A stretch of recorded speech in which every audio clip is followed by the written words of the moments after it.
మీరు ఇందాక ఒకటి చెప్పారు, అంటే మీరు ఒక స్ట్రాంగ్ ఒపీనియన్తో ఉన్నారు రిలేషన్షిప్స్ మీద, లేకపోతే లవ్ అనే దాని మీద. ఇంత స్ట్రాంగ్ ఒపీనియన్ అప్పుడు పెళ్లి సైడ్ ఎందుకు వెళ్ళారు? బురదలో కాలు పెట్టే కదా బురద తెలుస్తుంది. కానీ దానికి ముందే మీకు లవ్ ఫెయిల్యూర్స్ ఉన్నాయిగా. ఇది లవ్ మ్యారేజ్. ఓకే, ఇది నిలబడుతుంది అనుకునే చేసుకున్నారు. అండ్ మీరు అలా వెళ్ళిపోదాం అనుకున్నప్పుడు ఆల్మోస్ట్ జొమాటో దాకా కూడా వెళ్ళి, అంటే దాంట్లో లైవ్లీహుడ్ సంపాదించుకుంటూ ప్యారలల్గా ఈ రైటింగ్ వర్క్ చేద్దాం అనుకున్నారా? ఒకరోజు జస్ట్ చూద్దాం అనుకున్నా. అంటే ఇంట్లో భార్యను పెంచారుగా, ఇంటికి మా అమ్మకి పంపించారుగా, ఎట్లా ఏం చేద్దాం. కరోనా తర్వాత వర్క్స్ లేవు.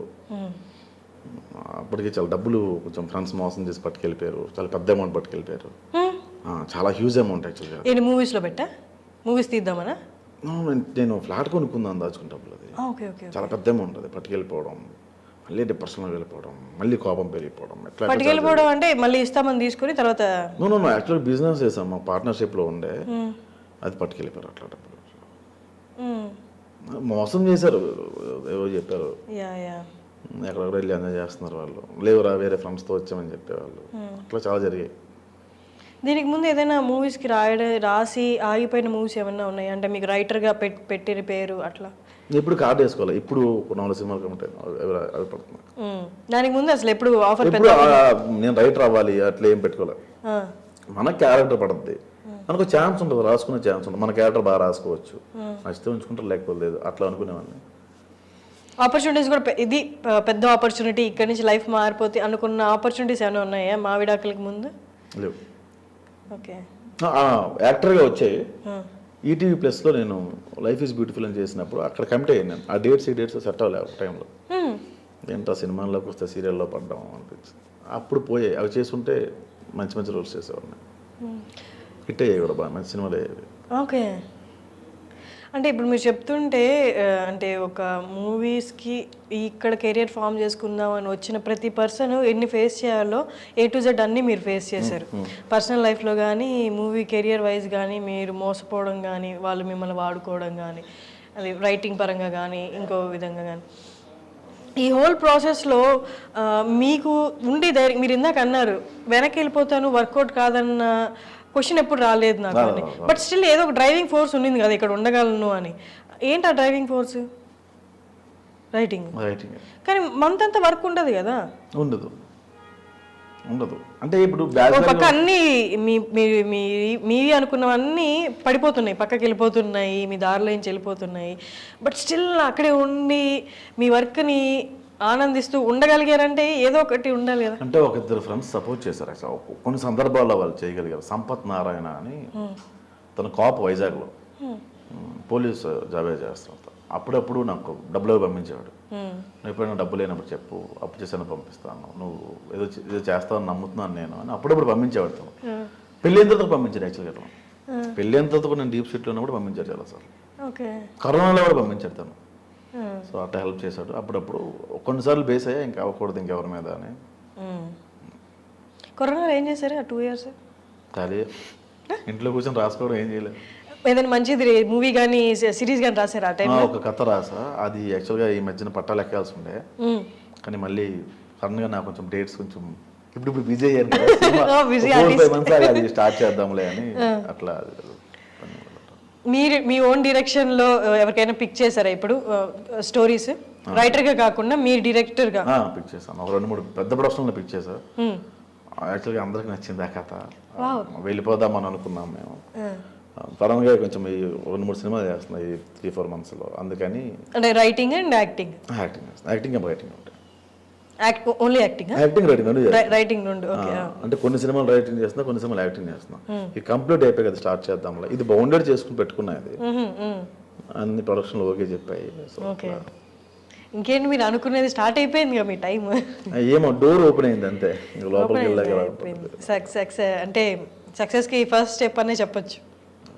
సక్సెస్ అనేది రోజు రోజుకి మారిపోద్ది తప్ప.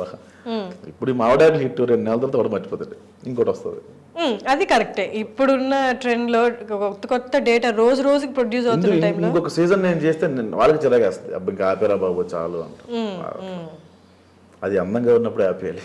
కరెక్ట్. అంతే. మీ మదర్ ఎలా ఫీల్ అవుతున్నారు అసలు? ఇది ఇప్పుడు కొంత మనీ వస్తుంది, నాకు తెలిసి మిమ్మల్ని చూస్తే కూడా అర్థమై ఉంటుంది, అప్పుడు పరిస్థితులు వేరు ఇప్పుడు పరిస్థితులు వేరు, కొంచెం అన్న ఈ సక్సెస్ ఇచ్చిన కాన్ఫిడెన్స్ కనిపిస్తుంటుంది కదా, మీ అమ్మ ఎలా ఫీల్ అవుతుంది? అసలు ఇది తెలియదండి మా అమ్మకి. ఆవిడ అంగన్వాడీ టీచర్ ఆవిడ. ఓకే. ఇప్పుడు ఏదో చెప్తాను నేను, ఒక 10,000-15,000 నా కొడుకు వస్తే చాలు, సెటిల్ అయిపోతాడు అట్లా అనుకుంటాను. సో 15,000కి సెటిల్ అయిపోతాను అనే మైండ్ సెట్ మా అమ్మది. ఇక్కడ నా ఇంటర్ అంటే 17,000 యాక్చువల్గా, అది తెలియదు ఆవిడకి. చెప్పాను అనుకో, అంతేందుకురా మన ఊర్లో అందరూ 2,000కే ఉంటున్నారు అంటే, వాళ్ళు తాపే మేసలు అందరూ కష్టపడతారు, వాళ్ళు ఎక్కడ అడ్జస్ట్ అవ్వగలరు, నా రూమ్కి రైటర్ వస్తారు డైరెక్టర్ వస్తారు, అలా ఉండలేను కదమ్మా అంటే అర్థం కదా ఆవిడకి. దుబారా ఖర్చులు పెడతారు ఇది అనుకుంటారు ఆవిడ. దుబారా ఖర్చులు పెడతాం కదా. మీరు ఎంతమంది సిబ్లింగ్స్? ఇద్దరం, నేను చెల్లి మ్యారీడ్. అండ్ మీరు మధ్యలో వెళ్ళిపోయి వ్యవసాయం చేసుకున్నారు అన్నారు, అవునా? వ్యవసాయం నేను కార్ షోరూంలో పనిచేసేవాడు. Okay okay. వాల్యూటర్గా పనిచేశాను, కొన్నాళ్ళు సేల్స్ ఎగ్జిక్యూటివ్ పనిచేస్తాను, టీమ్ లీడర్గా పనిచేస్తాను, అట్లా అనుకుని. మీరు ఏదైనా డైరెక్టర్ దగ్గర డైరెక్ట్గా వర్క్ చేశారా రైటర్గా? గోస్ట్లోనే చేశానండి, అంటే పేరు పడినట్టుగా ఎక్కడ చేయలేదు. ఆఫీస్కి వెళ్ళి రైటింగ్? ఆఫీస్కి అట్లా కాదు, వాళ్ళు ఏం చేసేవాళ్ళు అంటే ఒక 10-15 సీన్లు నాకు ఇచ్చి దీన్ని డెవలప్ చేయవనే వాళ్ళు. సో అలా రాసి ఇచ్చేసేవాళ్ళని. షూటింగ్కి వెళ్ళినా కూడా మనం అప్రెంటిస్ అంటే మనం లీగల్గా వాళ్ళ ఎంప్లాయ్ కాదు, డబ్బులు తీసుకోవట్లేదు కాబట్టి మనకు లిబర్టీ ఉండదు. ఏం చేసేవాళ్ళు వాళ్ళు అక్కడ షూటింగ్ చేస్తూ నేను దూరంగా చూసాను, ఈ ఫ్రేమ్ ఎలా పెడుతున్నాడా, ఈ ఫ్రేమ్ ఎలా పెడతాడా, ఈ ఫ్రేమ్ ఎలా ఎందుకు పెడుతున్నాడా, నేను రాసుకోవడం తప్ప అక్కడ పనిచేయాలి. ఎక్కడైనా మీరు ఇందాక అన్నారు కదా ఆఫీస్కి వెళ్తే కొంచెం నీచంగా సరిగ్గా అడ్రస్ చేయలేదు మిమ్మల్ని, ఎట్లా ప్రాపర్గా అడ్రస్ చేయలేదు, అట్లా ఇంకేదైనా సిచ్యువేషన్స్ ఉన్నాయా మీరు రైటర్గా కానీ లేకపోతే ఇలా పిచ్ చేస్తున్నప్పుడు, మీ స్టోరీస్ పిచ్ చేస్తున్నప్పుడు, అంటే ప్రాపర్గా మన గుర్తింపు లేకుండా వెళ్తే చూస్తారు కదా, పెద్ద రాసుకొచ్చాడులే పెద్ద స్టోరీ అంటే ఇక్కడ బట్టలు బట్టి జడ్జ్ చేస్తారు, మనం ఉన్న ఎపీరియన్స్ బట్టి జడ్జ్ చేస్తారు. దరిద్రం ఏంటంటే మీరు వేసుకున్న కాస్ట్యూమ్ బట్టి కూడా జడ్జ్ చేస్తారు. గీత అనే సినిమా వచ్చింది హెబ్బా పటేల్ది, డెఫ్ అండ్ డమ్, అందులో విశ్వ అని ఒక అతను డైరెక్టర్, చిన్న తాగుబోతు క్యారెక్టర్ ఏదో అది, కడ్బనేను ఒక లుంగి ఇచ్చి అది కూడా మాసిపోయి ఉండాలని చెప్పి వాళ్ళు డస్ట్లో పెట్టించారు. అది నా పక్కన ఉన్న ఆర్టిస్టులు, వెనక కంపెనీ ఆర్టిస్టులు పోలీసు గెటప్లు వేసుకుని ఉన్నారు, వాళ్ళకి డైలాగ్స్ ఉండవు వాళ్ళకి. సో ఆ రోజు షూట్ అంతా నా గురించే ఉంటుంది. సో ఫస్ట్ ఒక 2 నెలల పాపం తేవాలి, వీళ్ళు 3 ఏళ్ళ పాపం తీసుకొచ్చారు. షూట్ ఆగింది, ఒక 1 అవర్ షూట్ పోస్ట్ పోన్ అయింది. ఇలా టిఫిన్స్ పెట్టారు. సో నా వెనక నిలబడిన వాళ్ళంతా కూర్చొని ఒక టేబుల్ దగ్గర కూర్చొని తింటున్నారు. సో నా వెనక నిలబడేవాడిని తింటున్నాను, నేను డైలాగ్ చెప్తున్నా కదా, నేను కూడా కూర్చొని తినొచ్చు, వాళ్ళంతా టేబుల్ మీద కూర్చొని తింటున్నారు, మనం టేబుల్ మీద కూర్చొని తినొచ్చు అని కూర్చొని ప్లేట్ పట్టుకుని ఎలా ఉంటే ఊతప్పం వేశారు. ఒకటి లేపి ఒక బూత్ మాట మాట్లాడి తోసేశాడు. అక్కడ కూర్చోలో తెలియదు అటర్నే కానీ తన్నగిలే జూనియర్ ఆర్టిస్ట్ లైన్లో పడ్డా. పడితే వాడు చట్నీ ఇలా వేసాడు, అది ఎలా అన్నది. ఫుడ్ దగ్గర ఏంట్రా మీకు పార్షియాలిటీ, నాకు కొడకలేరు అనుకున్నా. సరే తినేసి మీరు కూర్చున్న ఆయన వచ్చి లేపేశాడు, తోసేశాడు, లేపి తోస్తాడు ఆయన. కడ్బా నేను వెరీ రీసెంట్ 1 or 2 years కూడా అవ్వలేదు అసలు. అట్లా జరుగుతుందా? చాలా దారుణంగా తోస్తాడు అబ్బాయి. అయిపోయిన తర్వాత ఫస్ట్ మార్నింగ్ ఇది టిఫిన్ టైంలో సరే డైలాగ్ దర్శనం చెప్తున్నారు, డైలాగ్ నాకు క్లోజ్ పెట్టారు, 20 నిమిషాల్లో క్లోజ్ అయిపోయాయి అని చెప్పేసాను. సో మధ్యాహ్నం 2 అయింది, నాకు డైరెక్టర్ బాగా ట్రీట్ చేశారు నేను. సో మళ్ళీ లంచ్కి కూర్చున్నాం. సో లంచ్కి కూర్చుంటే మళ్ళీ తోసేస్తారేమో అని చెప్పి మళ్ళీ జూనియర్ ఆర్టిస్ట్ లైన్లోకి వెళ్ళి పట్టుకొని నిలబడ్డా. మళ్ళీ అదే పర్సన్ వచ్చి ఇలా పట్టుకున్నాడు, తోసిన ఆయన వచ్చి నన్ను తీసుకొచ్చి టేబుల్ మీద కూర్చొని పెట్టి మంచిగా క్రూకి చికెన్ వేస్తారు, వేరే వాళ్ళకి ఎగ్స్ వేస్తారు, కొంచెం మంచి కూర వేస్తారు. ఇక్కడ జూనియర్స్కి నార్మల్ రైసే ఉంటుంది, ఇలా కొంచెం వేరియేషన్స్ ఉంటాయి అక్కడ భోజనాల దగ్గర. వాడు నన్ను కూర్చోబెట్టి చికెన్ వేసి అలా అన్నాడు. నాకు అర్థం కాలేదు, సారీ అండి మీరు పెద్ద ఆర్టిస్ట్ అని తెలియదు అన్నాడు. పెద్ద ఆర్టిస్టా, చికెన్ మిస్ అయిపోద్ది ఎందుకు వచ్చింది కదా, డైలాగ్ చెప్పాను కదా అక్కడ. సో అది అంటే ఈ బట్టలు చూసి వాడు నన్ను జూనియర్ ఆర్టిస్ట్ అనుకున్నాడు. సో అట్లా జడ్జి చేస్తారా ఇక్కడ అనిపించింది.